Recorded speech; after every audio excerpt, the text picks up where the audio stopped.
有導演有咩要下有林姐、李才良、音平，仲有我哋嘅阿炳亮中客，哇！加個咪俾咁多位，同大家打招呼先啦，好唔好啊？交俾阿 Ray 導演開始先，好唔好啊？ Hello， 好多謝你今日嚟睇《從今以後》啦。咁啊，呢一部戲咧，其實我哋上年9月已經完成咗噶啦，不過就一路要等到柏林喺呢個世界首映啦。咁而家卒之咧可以翻到嚟香港啦，同各位觀眾見面，所以我哋咧好開心嘅。恭喜導演啊，攞到個拍名之後，都話肯定啊，係咪啊？之後我哋有林姐啦，哇 ！Hello， 大家好。你哋好啊，好多謝你哋嚟到戲院度支持我哋香港嘅電影，同埋從今以後，多謝晒各位。林姐都寫票啊，啲犀利啊！從今以後仔，好 Rachel 啦。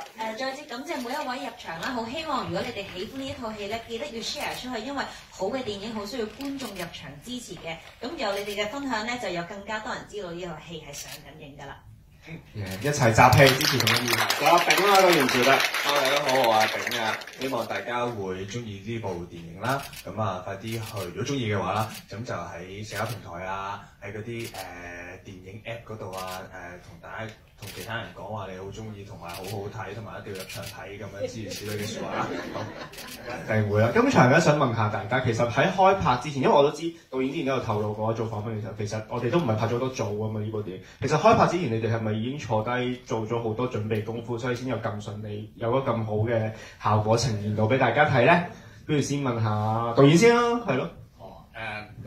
最先嘅時候咧，就係要同每一個演員咧，我俾咗一個人物小傳佢哋嘅，咁就係講緊佢嗰個角色啦，講個角色以前嘅歷史啦，去做過啲咩嘢啦，去同其他啲人嘅關係點樣樣啦，咁諸如此類。咁然之後跟住咧就叫演員一齊咧即係 cast 咗嗰啲演員咧，就一次做一個圍讀咁樣樣咯。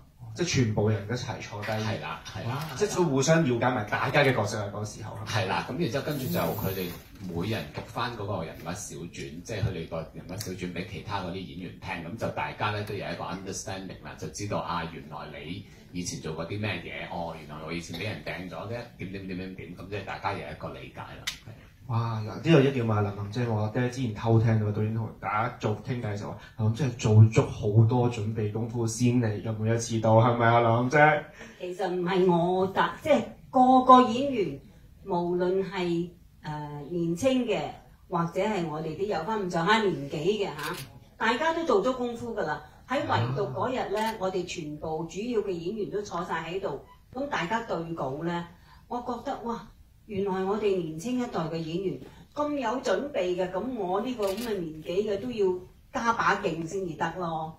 咁啊，導演好好嘅，除咗圍讀之外，過咗2日佢就叫我同嘉文兩個去公司嗰度，佢話你哋上一上嚟，咁我哋去到之後咧，做咩咧？究竟？導演就話：嗱，我坐喺嗰度，你哋兩個對住坐，排排坐，你哋自由發揮，唔使講劇本裏邊嘅任何對白。你哋諗到乜嘢？你哋同對方嘅感覺係乜嘢？你哋自由發揮啦咁。咁我就即係哇！我講咩好咧咁？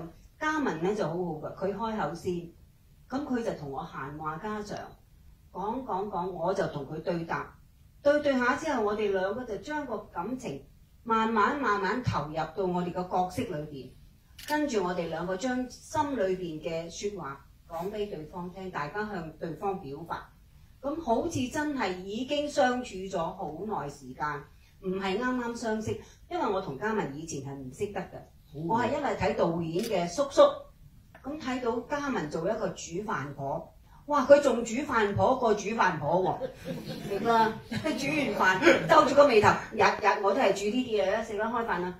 咁我覺得哇！呢個演員都唔係做戲，點解可以咁自然嘅咧？咁我就好心儀呢個咁好演技嘅女演員，咁啊太保哥都係啦，直情佢嗰啲自然法完全唔使做戲嘅，咁所以我好多謝導演俾一個 workshop， 我同嘉文兩個由唔識得到我哋兩個變咗嗰個心裏邊嗰個感覺係濃厚咗好多嘅。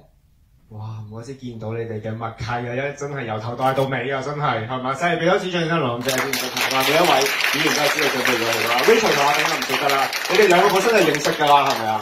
我哋本身唔係好熟嘅。哦，有冇經過今次熟咗啲啊？再都冇嘅。係。